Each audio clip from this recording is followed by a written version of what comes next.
Good afternoon, 47. Your destination is the annual Global Innovation Motor Race in Miami, Florida. After analyzing the data from Reynard's computer, the case is clear.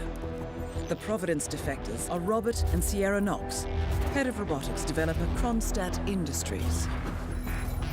A visionary inventor and technological innovator, Robert Knox has spearheaded Kronstadt Industries to the bleeding edge of technological development. His equally brilliant daughter, Sierra, is not only a financial wizard, but also a fiercely competitive race car driver with a fiery temper to match. Kronstadt enjoys enormous popularity with global consumers. However, few are aware that the company is also one of the world's leading suppliers of next-gen military tech. Last year, despotic ruler Jin Po employed prototype Kronstadt drones against peaceful civilian protesters in the now infamous Tunyan Valley incident. And although it has yet to be proven, there is little doubt that the Knoxes personally brokered the deal, making them complicit in a war crime.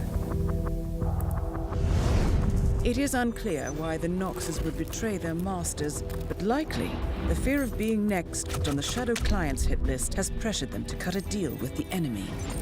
Undoubtedly, with Kronstadt Industries on their side, the militia will increase their attacks tenfold, and so our contract obligates us to retire Robert and Sierra Knox and contain the damage they may inflict on Providence. I will leave you to prepare.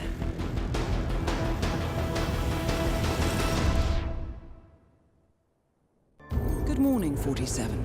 Our Providence contact has shared the identity of the Shadow Client, a former mercenary and bodyguard by the name of Lucas Gray.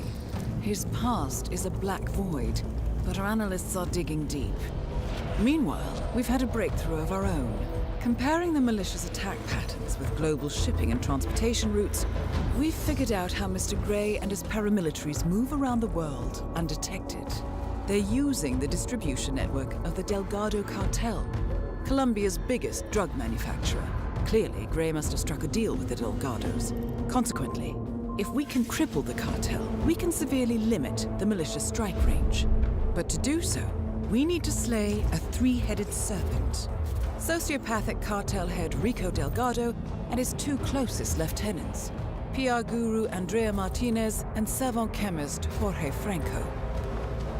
With equal parts guts and guile, Rico Delgado runs a thriving billion-dollar criminal empire.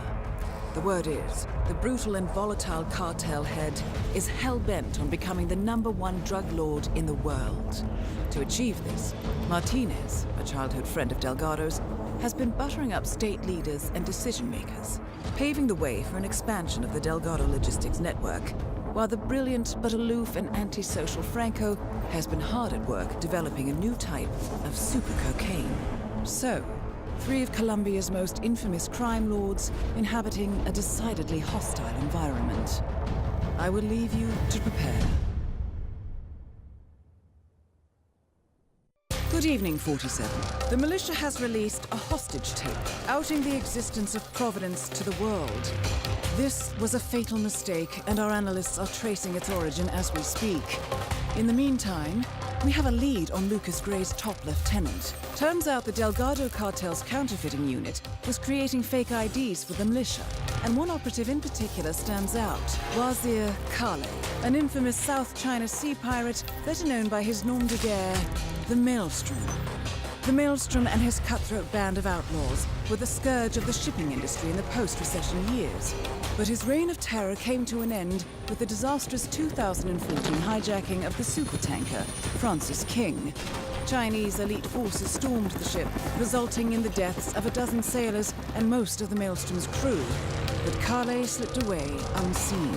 The Maelstrom's connection to Gray is unknown, but we believe it was he who carried out the audacious killing of a Providence CEO in Shanghai, along with two reactivated members of his old pirate gang, Vanya Shah, a shady figure in Mumbai's criminal underworld, and Dawood Rangan, the gang's old cashier turned dodgy movie producer. Shah, Rangan, and the Maelstrom form Lucas Gray's Eastern Cell. They are a crack strike team, and stopping them is our client's most pressing concern. Unfortunately, The elusive Maelstrom appears to have vanished into the seedy underbelly of Mumbai, the cradle of his criminal legend, and no one knows his whereabouts or what he currently looks like. So, a bandit queen, a showbiz charlatan, and one certifiable ghost. I shall leave you to prepare.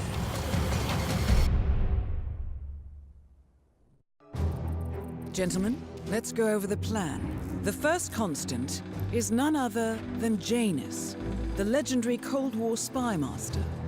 A KGB senior officer and head of the 6th Column Special Branch at Lubyanka, Janus is a certified genius and expert of counterintelligence. He retired from the KGB in 1988 when he fell out of favor with the Kremlin and defected to the US. Shortly after, the Soviet Union collapsed.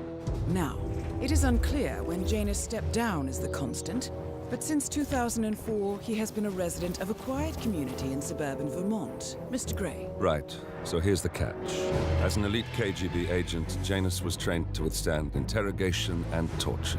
No amount of pressure will force him to disclose information he doesn't want to. Instead, we will need to search his home for clues. But if Providence learns of our presence, the game is up. So we frame Janus, make Providence think he was the real shadow client. Correct. I will file a false ICA report, claiming to have traced a number of calls from Janus's house to the Institute in Romania. The case will seem clear. Mr. Gray was only a figurehead. Janus was pulling the strings all along. And by eliminating him, we will have neutralized the militia, once and for all. However, for this subterfuge to work, you'll also need to deal with Janus's security detail. A Providence herald and former Secret Service agent by the name of Nolan Cassidy. Intel describes him as diligent and inquisitive, and we cannot risk that he contradicts our story to his employer. Seems workable. I certainly hope so. Everything depends on this next move, 47. You made this our fight. Now let's even the playing field.